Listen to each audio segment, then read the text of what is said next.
এজনী কোন মালাবা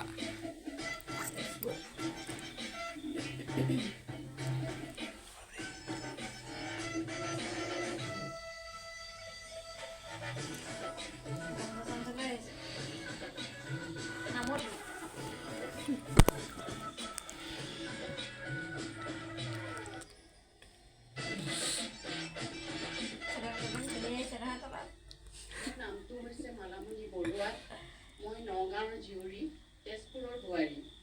আৰু মোৰ ঘৰত আছে, মোৰ স্বামী আছে, 3টা পুত্ৰ সন্তান আছে, এগৰাকী বোৱাৰী আৰু এটা মোৰ 4 বছৰীয়া নাতিও আছে। আৰু মোৰ অভিৰুচি হ'ল খেল-ধেমালি কৰি ভাল পাওঁ, একশ্যন প্ৰতিযোগিতা কৰি ভাল পাওঁ, সাজপাৰ কৰি ভাল পাওঁ। সকলোতে বাৰু ভাল হেৰিয়ে কৰি আহিছোঁ, যিমানখিনি কৰিছোঁ। আৰু কেতিয়াবা হয়তো বিচাৰকৰ আসনো মই গ্ৰহণ কৰিছোঁ। আৰু মই এই শ্ব' কৰিবলৈ মই খুব ভাল পাওঁ, কাৰণ আমাৰ নিজৰ পৰম্পৰাখিনি দেখুৱাবলৈ পালে মই খুব সুখী হওঁ। কাৰণ আজিকালি আমাৰ পৰম্পৰাখিনি একেবাৰে লুপ্ত পাইছে। এনেকৈ যদি মাজে মাজে এনেকুৱা কিছুমান অনুষ্ঠান হৈ থাকে, অসমীয়া সাজপাৰ হওক বা সাজপাৰ প্ৰতিযোগিতা, তাত মানে আমাৰ নিজৰ বস্তুখিনিয়ে প্ৰাধান্য পায় আৰু কেতিয়াও লুপ্ত হ'বলৈ নোৱাৰে। সদায় ই আমাৰ সমাজত জিলিকি থাকিব। মই এইখিনিয়ে আপোনালোকলৈ আগবঢ়াইছোঁ। বহুত ধন্যবাদ। আপোনাক আমাৰ মাজত পাই আমি উশাহটো ভালকৈ লৈ লওক। তাৰমানে মই সঁচাকৈ মানুহজনীয়ে ওখ আৰু মই মানে ক'বলৈ গ'লে সঁচাকৈ মই অকণ জমনিও কৰোঁ দেই, আপোনালোকে বেয়া নাপাব। কাৰণ এনেকুৱা মঞ্চতে কৰিব পাৰি, বেলেগকৈ সুবিধা নাপাওঁ আৰু কৰি ভাল পাওঁ।